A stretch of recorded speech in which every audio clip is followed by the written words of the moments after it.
Hi Aquarius, this is Jav. Welcome po sa ating channel. By the way, Aquarius, this is your weekly Kabay Tarot reading from May 18 to May 24, 2026. Gamitin ang reading na ito bilang gabay lamang. Tandaan Aquarius, ito po ay general reading.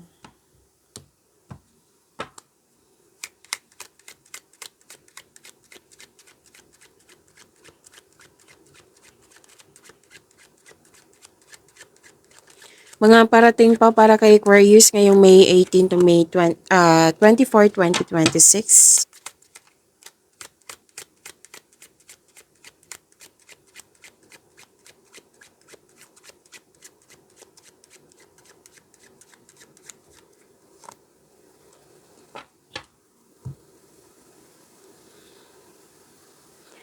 Aquarius, sabi po dito na may malaking influence ang isang married woman. Malaki ang kanyang influence ngayong week na ito. May nakita rin akong sitwasyon na may babae dito na nais niya maging wife. Like, nais niya magkaroon ng wedding para maging wife. Kung ikaw ay lalaki, Aquarius, pwedeng siya. Itong babaeng ito. Pwede din ikaw to kung ikaw ay babae.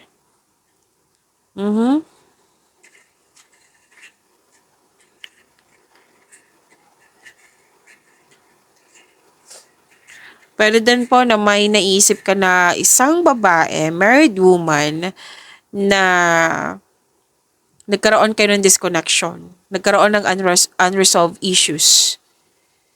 Okay?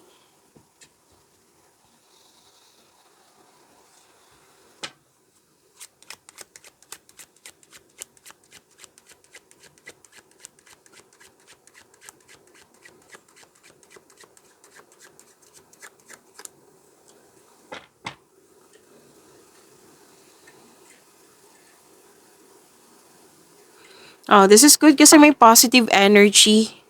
You are divinely guided, Aquarius. At sabi din dito, pwede din na may celebrity na nanonood dito.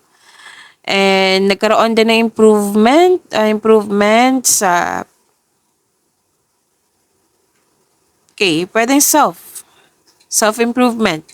May ano dito, nagkaroon ng time sa sarili. Like, nagpaganda, nagpapogi, bumili ng cosmetics. Ayan. May concern lang kayo dito sa isang tao o na arrogante or ma-pride.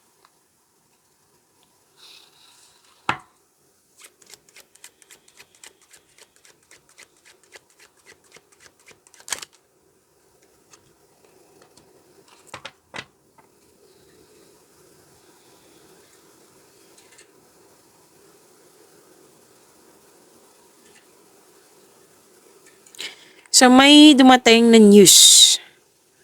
Tapos, may hinihintay kayo dito na in-expect nyo to eh. Okay? May expectations, may hinihintay ka. Habaan din yung pasensya mo ha, make it balance po, baka mainip kayo. Alam nyo naman, ang mainip, ang kasunod niyan, disappointment. Ang kasunod niyan, pwedeng stress or anxiety. So, kailangan balansehin. Habaan ng pasensya kung pwede po. Something or someone new on the way naman. Okay? And, mag-ingat kayo sa taong ito na may jealousy kasi someone is spying on you, may kumbaga green-eyed monster. Like masama ang extremely resentment, yung sama ng loob, envy, jealousy, or isang tao na sumisira ng koneksyon, nakisawsaw, nangingialam, na may gustong kunin. So, ano yung gusto niyang kunin? Pwedeng mga agaw to, pwedeng mga agaw ng tao, gamit, opportunities. Maging maingat. Kung gusto mo malaman ito, then use your intuition. Kung wala, then mas mabuti. Remember, this is general reading. Okay? Maging maingat lang. Baka hindi mo pa alam or kailangan mo lang talaga. Kung gusto mo ngang malaman, makinig ka sa iyong intuition.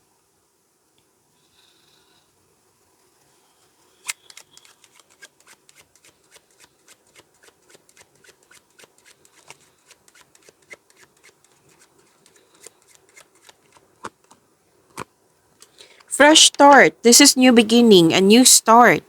Pwedeng bagong project to, kakapasok mo lang sa relasyon, kakapasok nyo lang sa negosyo, sa trabaho, or business partnership to. Bago bagong pasok sa relasyon. Pwedeng sa buhay pag-ibig. At may humihingi ng atensyon sa iyo, pwedeng inner child mo or literal na bata. So, bigyan pansin. Bigyan ng panahon po, kung pwede po. At sabi din dito na may na-miss ka sa nakaraan eh. Opo. So, may mangyayaring growth. So, huwag kayong mag-alala sa pagbabago na ito ha. Galingan nyo kasi may mangyayaring growth. Opo. So, claim. Ang ganda.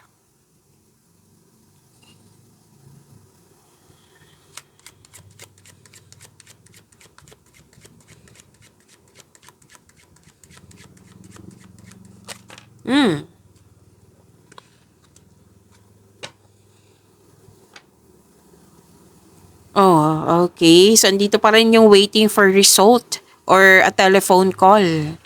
May important message na dumating. Pwedeng dumating na itong hinihintay mo, ha? May important message, may mahalagang announcement, may important invitation. May sabi din dito, written news related to your work or finances. May important communication.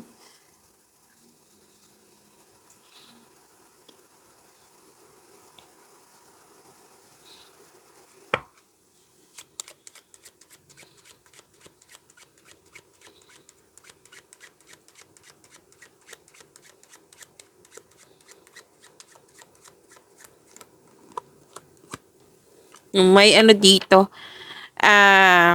isang babae na masipag, pwedeng trabahante to. Babae po ha, ang nakikita ko dito. Na pwedeng siya yung nagbigay ng regalo sa'yo, tulong sa'yo, may nag-ask ng favor sa'yo, or pwedeng nag-ask ka ng favor sa kanya. At may nakita rin ako ditong sa mga ginagawa mo, dalawang card kasi nagsabi dito na magkakaroon ng development, progress, improvement. Yan. At may ano dito, may na-hired as a crew. Marami kang ginagawa dito nagsaserve. Submission, serving. Basta this is an act of giving and receiving kasi. Receiving help or offering help to others. Pwedeng ikaw yung nagtumanggap ng regalo or tulong or pwedeng ikaw yung nagbigay.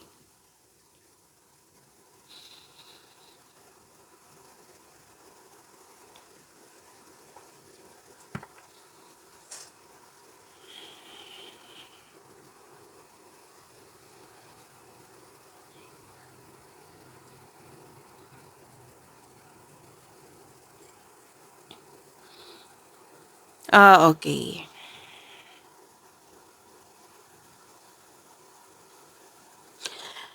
May energy dito na isang lalaki.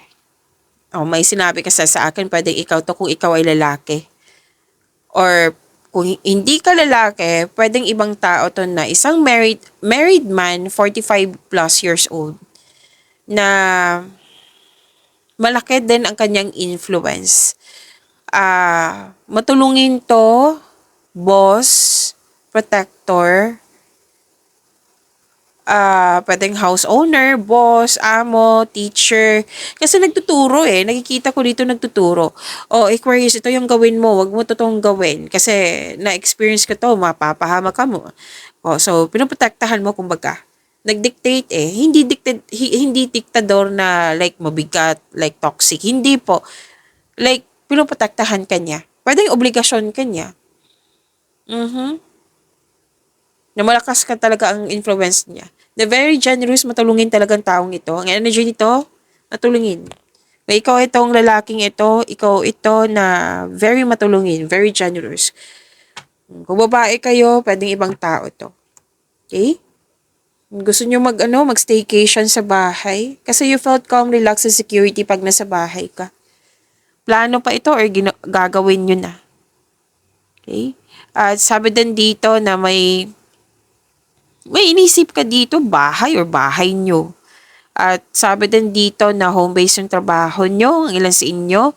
Pwede din na gusto mong bumili ng bahay lupa. Kasi may nag-uusap dito na grupo ng tao na about sa property, domestic matters, At nakikita ko rin dito na may nakabenta ng bahay, may bibili ng bahay, lupa. Lupa. Okay? At sabi din dito,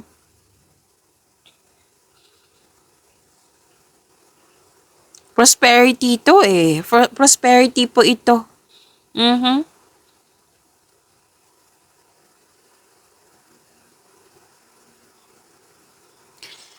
Mag-ingat lang kayo kasi may matuklasan kayo nagsinungaling sa'yo. Kumbaga hindi totoo. At least na aware ka na may taong hindi totoo sa'yo, traidor. Mapanin lang eh, two-faced person. Nagsinungaling. Pwede din po, in-ignore to. Like, in-ignore mo yung nakita mong red flag. Na or di kaya mistakes to or error na you're trying to cover up some mistakes or lies.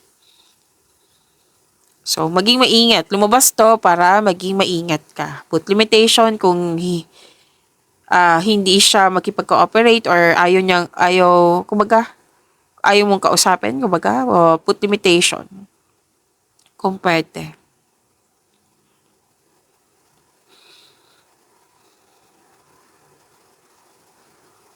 Naulit na naman yung young unmarried woman. Naulit na naman.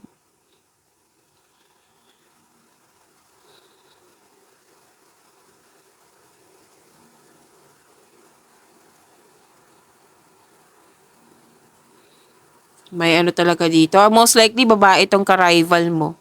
Kompetisyon, enemy, alam nyo naman yan. Kompetisyon, rivalry. Yes. Pero may ano dito ha, may desire ka. May desire ka na, excuse me, kailangan ko mag-burp. May desire ka dito na something that is out of your control. Nag-desire ka. Kasi, pwedeng irregularities, may kontra pa, imposible pa ngayon. Wishful thinking to eh, desire. Makukuha mo tong desire mo kung magkakaroon ng positive thoughts. Okay? Kasi something that is out of your control. So, paulit-ulit yung sinabi dito na makaka-receive ka ng regalo or tulong or pwedeng kayo ang nagbigay. Kuha tayo ng angel number for you, Aquarius.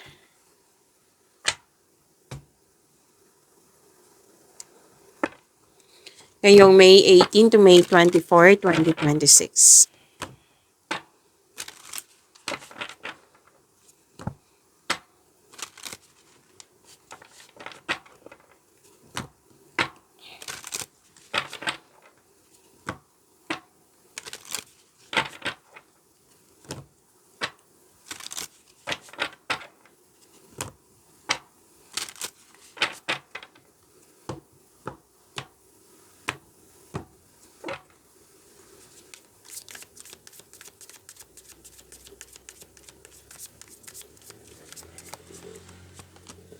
Angel number 1919, gratitude. Okay, may major shift. May changes na mangyayari and blessings to eh. So, gratitude, contentment, new experiences. So, happy day. Sabi dito, happy day. An ample opportunity related to your life's purpose is just around the corner. So, nasa horizon na yung opportunities na inaasam-asam mo. Okay, so this is your happiness. Take immediate action once it pops up. So, pagdating nito, kasi nasa horizon na, pagdating na itong opportunity na ito, bigyan ng aksyon. Okay, syempre, bago gumawa ng action, konkretong plano muna. Kasi makatulong din ito sa pag-increase ng iyong confidence. Of course, a lovely partnership or an epic romance is also in the course. Ay, wow! Okay, so magkakaroon ng time sa family, sa partnership, sa may relasyon, sa mag-asawa. Sa mga single, okay, nasa horizon na din, parating na yung para sa iyo. So, love is blooming. Claim niyo po ang angel number 1919, Aquarius.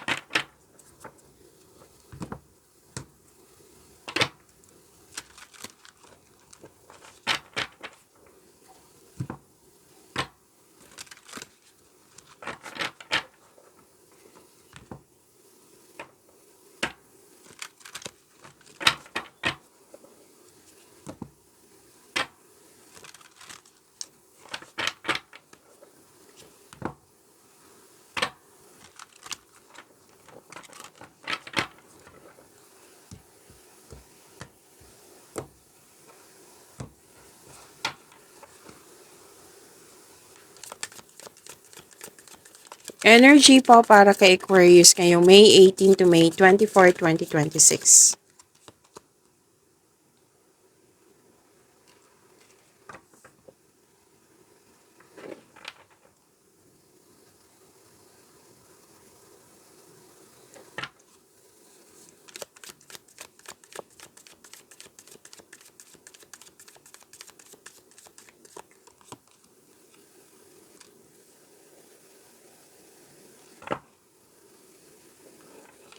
Aquarius, maraming salamat po sa mga hindi nag-skip ng ads. Subscribe na po kayo sa ating channel at click bell notification para updated po kayo sa reading natin. Para po sa mga gusto magpa-reading po, comment po kayo ng personal reading and check ma-reply sa comment section.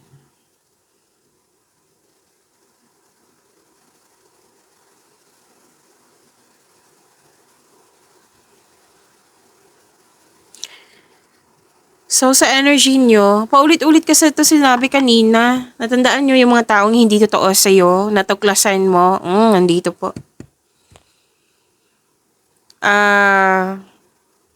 Mag-ingat kayo sa taong mapanlinlang. Huwag mong huwag mong i-share sa kanya yung lahat ng plano mo kasi may intention siyang sisirain niya talaga.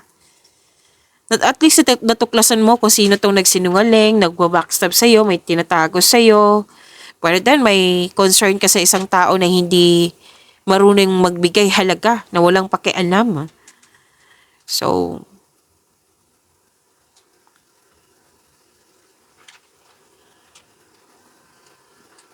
pwede din na-challenge ka kasi naggumagawa ka ng plano dito malalim ang iniisip mo.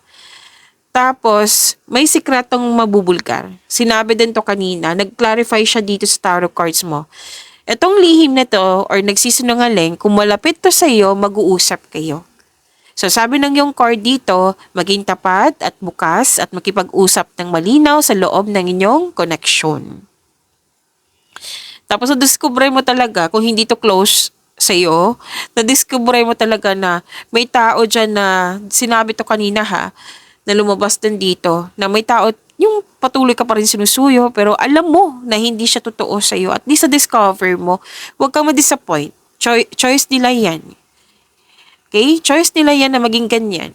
Kung gusto mo maging mabuti siya or gusto mong tulungan siya, then i-pray mo siya kay God. State mo yung full name niyan. I-surrender mo siya kay God and maghingi kayo ng divine assistance. Mag-focus na kayo. Balik kayo dito sa mga ginagawa nyo. Mag-focus kayo sa mga ginagawa nyo. Huwag ka mag-focus sa mga taong hindi nyo control. Kasi we cannot please everyone May choice yan sila, may choice ka din, di ba? So wala tayong magagawa niyan. Kundi, ipag-pray na lang. Okay? Si God na bahala sa kanya or sa kanila. Tapos, sabi din dito, bumuo ng diskarte upang makuha ang gusto mo. Umiwas sa toxicity. See? Hindi kailangan magalit. Umiwas sa toxicity, mag-focus ka sa mga gawain mo. Kasi like, lalabas sa bibig mo, itong taon talaga itong ganito. Hindi siya parang, kumbaga, i-express mo talaga yung sama ng loob kasi naging totoo ka Naging totoo ka sa kanila or sa kanya. Pero ang in response, di ba? Hindi pala. So, hindi kailangan na magsalita ka pa na or mag-iisip or yung maapektuhan ka sa bagay na hindi natin kontrolado.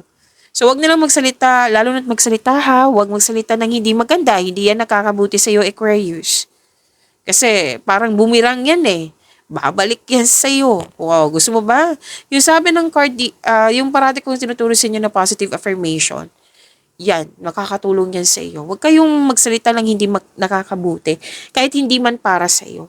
Kasi, alam niyo naman, we are here to find peace, find inner peace, 'di ba?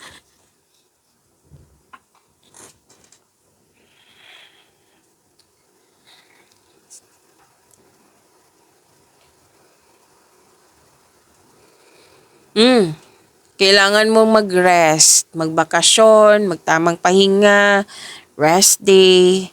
Kasi nakita ko dito yung pagod mo.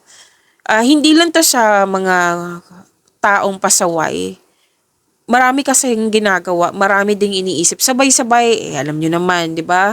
Madidrain talaga yung energy, pwedeng ma-stress or pagod ka talaga. So, sabi ng cord dito, magpahinga. Oo. upang makapag-isip ka ng mabuti para makapaghanda or magpagaling. So this card ask you to relax, calm your mind, reflect, tamang tulog, tamang meditation ay kailangan. Kasi ang pagpapahinga po ay nakapagbigay ng increased productivity and a healthier mental state. Okay? Kung alam mong pagod ka, magpahinga. Kasi kung pagod ka, tapos patuloy ka pa rin dyan, mas mapapagod ka. So, bigyan ng panahon din yung sarili mo, Aquarius. So, nakikita ko dito, sobrang sipag mo eh. So, sinasabihan ka ng card mo, oh, Aquarius, pahinga. Pahinga ka muna, may mga achievement ka na, pahinga muna.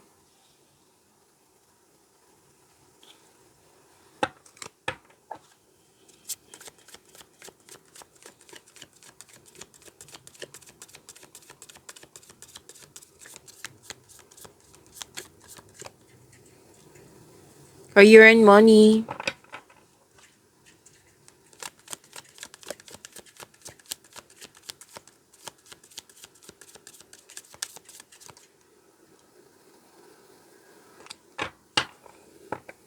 Kaya pa lang, sobrang sipag, oh, kasi maraming transaction, maraming offer. Wow, Aquarius. Pero importante yung pahinga ha, rest day din, Aquarius.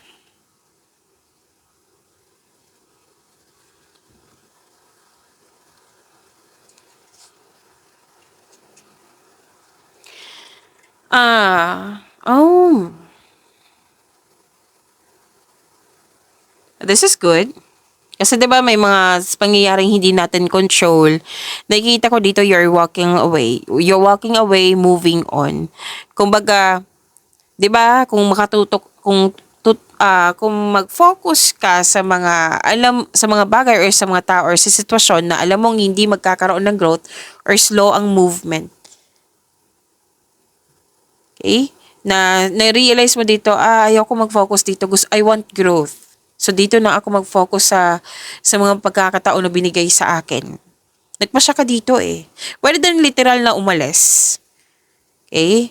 Or di kaya'y, kumbaga, nagpasya ka dito na ayaw mo nang mag-focus sa mga negativity, sa mga nagbibigay na makakadrain sa inyong energy, nag-focus ka sa most likely sa binigay na pagkakataon sa iyo. Opportunities. Kasi you want growth. You want growth, you want also freedom. Okay? Binigyan mo ng freedom yung sarili mo. Puro movement, dalawang card mismo. Diba sabi ko sa inyo, sobrang sipag mo. And some of you may change career or paglilipat to ng lokasyon. Basta gumagawa ka ng action dito para magkaroon ng growth, para ma-align to sa goals mo, para ma-align to sa ambition mo sa buhay. So, kilos po ito, transition po ito, movement, itong dalawang card na ito.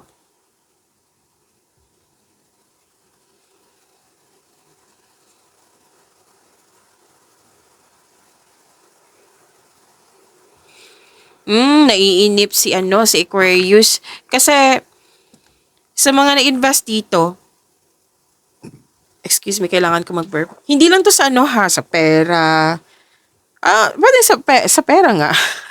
Sa career and money to eh. Like invest, like sa effort. Okay? Naghihintay ka kasi dito ng resulta. In return. Kailangan mo ng mahabang pasensya. Kasi kailangan mo magtiwala na magkakaroon talaga siya na masaganang resulta. Kung hayaan mo lang ito magbunga, wag mo i-pressure mo yung sarili mo. Wag mo i-pressure kung ano man yung mga ginagawa mo dyan. Wag magmadali. Hayaan mo lang ito magbunga. Ipagpatuloy mong yung steady action na naka-align sa goal mo. Habaan ng pasensya and be realistic about your expectation. Kasi magkakaroon ng long-term abundance. Magkakaroon ng steady progress. Basta may tiwala ka. Pagpatuloy niyo po. Huwag kang huminto. Kung ikaw ay may hinahanap ka dito pagkakataon, kung ikaw ay naghahanap ng, let's say, trabaho, or nag-iisip ng bagong karera, may perfect time, sabi ng iyong card. Basta pagpatuloy niyo po yung mga ginagawa niyo na ka-align sa goal mo, sabi ng iyong card. At mag-build kayo ng konkretong plano. Kasi nakikita ko dito, para maiwasan tong burnout na nakikita ko dito, maraming nga kayong ginagawa. Kasi mga pagkakataon na dumagsa. opportunities. Okay? Long-term abundance, steady progress, claim nyo po, Aquarius.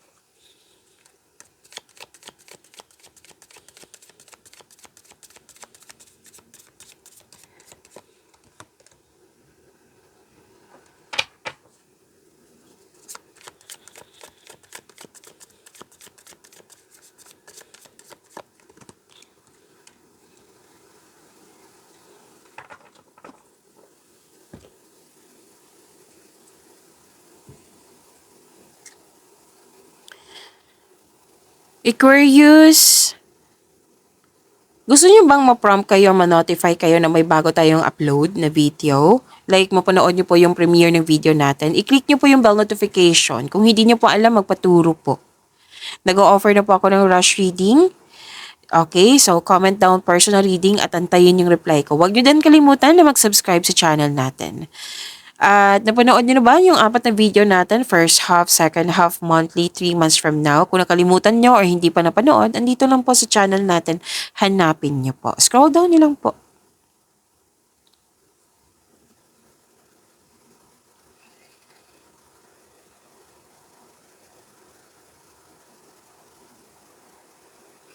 Love life, self-love, partnership, and romance. Oh, may dumating talaga.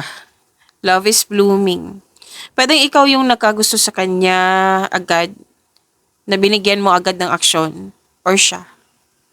Ano to very charming po siya, passionate, like, very active kang suyuin. O, let's say, lalaki ka, Aquarius, na siya, sinabihan ka talaga, gusto kita, Aquarius. So, masyado itong mabilis maparang ka. Okay, pwede din ikaw to ha, or siya. So, it might be this is a kapwan yung air signs, Gemini, Libra, and Aquarius, or a fire signs, Aries, Leo, Sagittarius. Again, air signs, Gemini, Libra, and Aquarius. Okay.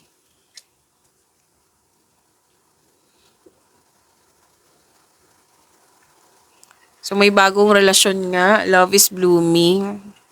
Masyadong mabilis yung pagpasok sa inyong relasyon. Sabi ng yung card, kilalanin, i-enjoy nyo muna yung getting to know each other stage nyo. Darating naman ng panahon na papasok din kayo sa bagong pag-ibig, di ba? Kung, let's say na nasa bagong relasyon ka na. So, enjoy nyo po yung getting to know each other stage nyo na wag i-pressure yung relasyon, ha? Sabi ng yung card, one step at a time. Pwedeng matatagpuan mo siya while traveling.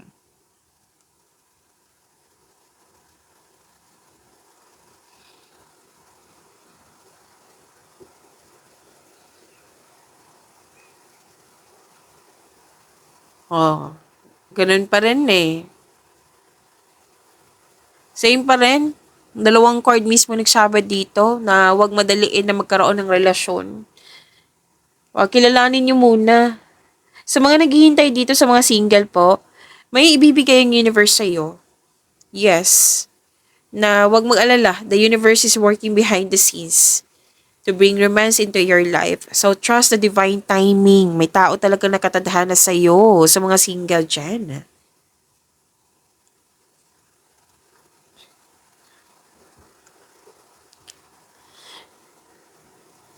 Sa mga marelasyon, sa buhay mag-asawa, oh, ang taas ng trust level nyo sa isa't isa, oh. This may lead to the next level sa inyong relasyon. Kasi pagkakaisa moderation, pagkakaisa, divine timing, wow, nagtutulungan. Isa nga sa inyo nagkaroon ng realization regarding sa pagbigay halaga sa relasyon. 'Di ba? Katahimikan din.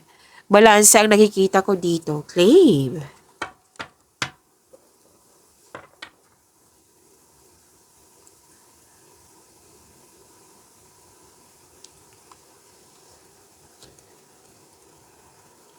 Oh, yung parating sa'yo, loving, maalaga, compassionate. Pwedeng nangyari na like relasyon existing. Oo, marunong magbalanse sa emotion. Nakikita ko dito nagkaroon ng time sa pamilya. Pwede may nag-aalaga sa'yo or ikaw nag-aalaga sa pamilya mo. Nagkaroon ng time sa mga bata, sa inner child. This is good. May nag-aalaga din ng baby, pwedeng bagong panganak pa ito. panganak. Nag-alaga ng baby. So, may malaking influence pa rin dito yung feminine energy. Lumabas pa rin dito. Pwedeng ikaw to or siya na inaalagaan, pag-aarugan, nurturing. Yan. Mapag-alaga, mapagmahal. Pagyamanin niyo po yung blessings na binigay sa inyo. Aquarius, see you tomorrow. Maraming salamat po.